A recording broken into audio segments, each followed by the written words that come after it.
Plaintiffs Donetta Sims Lewis and Gilbert Faggart Jr. say when Barack Obama was elected president, they knew they had to be part of the historical inauguration. Donetta claims the defendant was planning a group trip to D.C. for the festivities, and they paid to reserve their spots. However, they're suing because they feel the defendant did not make good on his promises. Defendant Michael Lindsay says he too wanted to be a part of history in the making, which is why he planned the trip to D.C.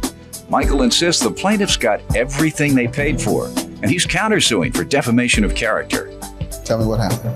Well, sir, the inauguration was a big thing, the presidential inauguration. Mm-hmm. It was a time in history that we both wanted to be a part of.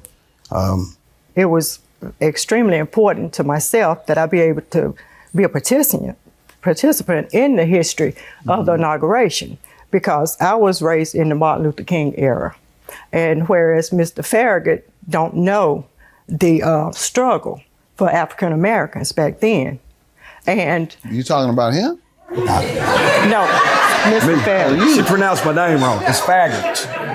Mr. Farragut, Why wouldn't he know?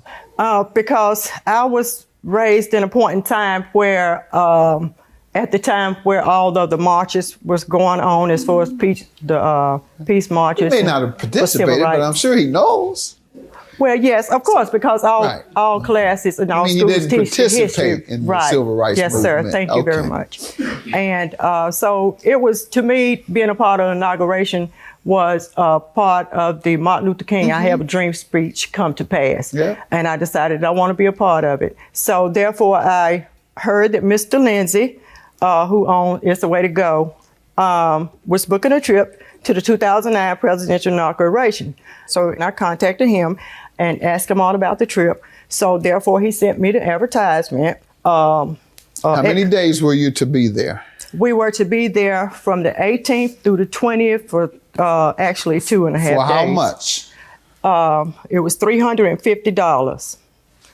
And once we arrived... the whole package was $350.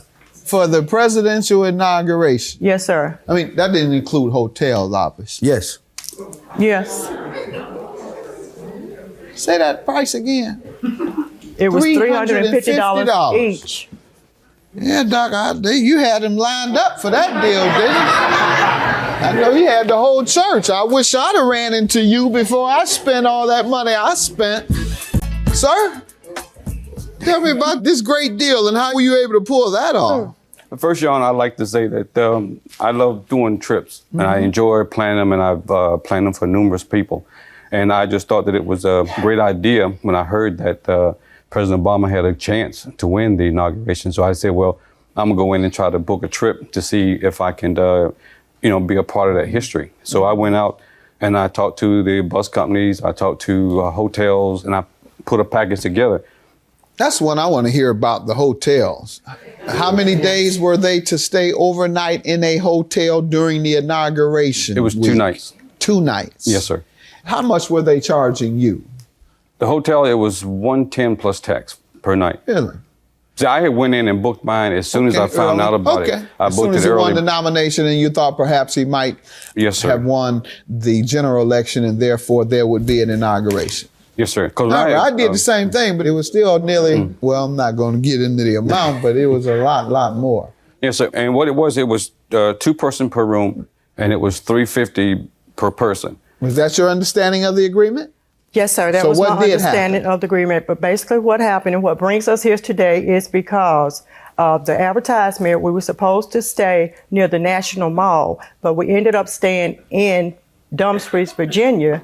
And I do have evidence showing with his advertisement where he said...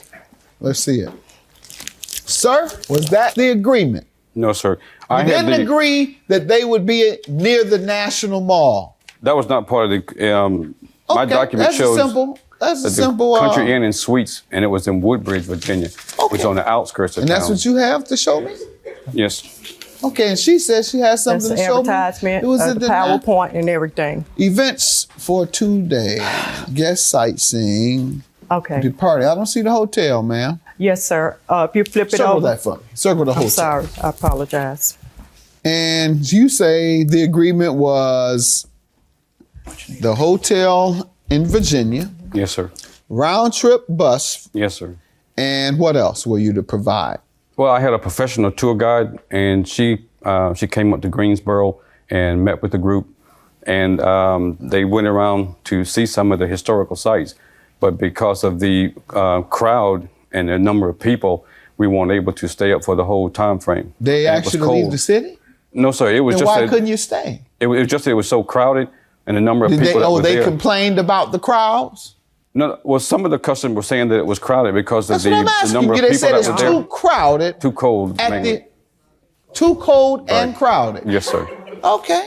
About how many people said that? I'm not sure. I wasn't on the bus at the time. Do You know? Your Come Honor. on, stand up. State your name. I'm Ben Mark, Your Honor. I was the bus driver on the trip. About how many people said it was too cold and crowded to stay at any particular time? Well, I really can't say how many people said that because All right. I was concentrating on the road and driving because it was no, really a lot of... no. You weren't driving when they said, let's go.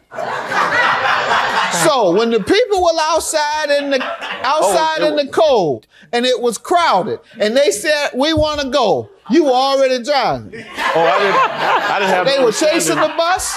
I didn't have the understanding that they were outside. That is not. That's what I asked. And where were you when they were outside complaining? I was inside the bus. Your Honor. Your Honor. No, ma'am. Show me where he breached the agreement on the hotel because Yes, that sir. doesn't describe the hotel. You said you would Okay. describe a hotel near the Washington Monument. I didn't see that. Maybe I missed That's it. in the advertisement here.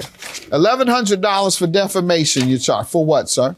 Well, she had wrote a letter to the local TV station in her area, and was told them that I was a scam artist. And what happened? They Did had they air called. it? I don't know because they had called me and asked me for some more information, and I told them that since she was taking me to court, that I didn't want to give them more information. They could possibly give it back to her. Do you So have I- the letter? Yes. Okay. Circle that, please.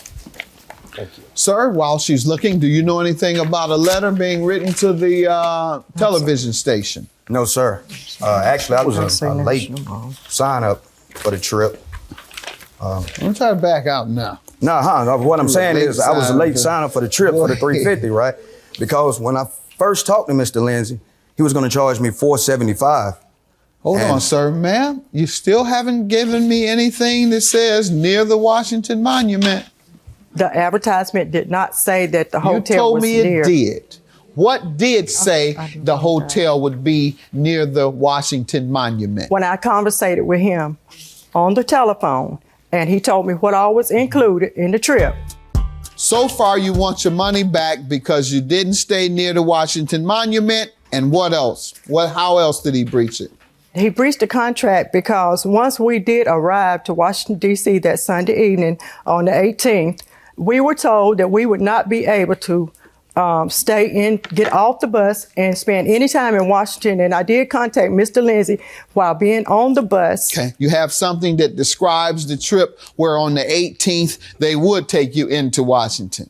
Yes, sir. And we would be there until. Okay, let's see it. 18th, and you would be 2 p.m. till a tour of the city on January 18th. And that didn't happen? No, sir. It did Never not. went to the city on January 18th. We came into Washington, D.C., Mr. Mott, To do what? to show us where the Capitol is located, where the As in inauguration, tour. where the inauguration would As be in held. tour. Yes, sir. Okay. Your claim is dismissed, ma'am. You've told me two different things that were untrue. And the amount you're asking for the breach is $700. That means you want the entire amount back. Didn't you stay at a hotel for those days? Yes. Didn't you get the round trip on the bus? And you went and saw the monuments?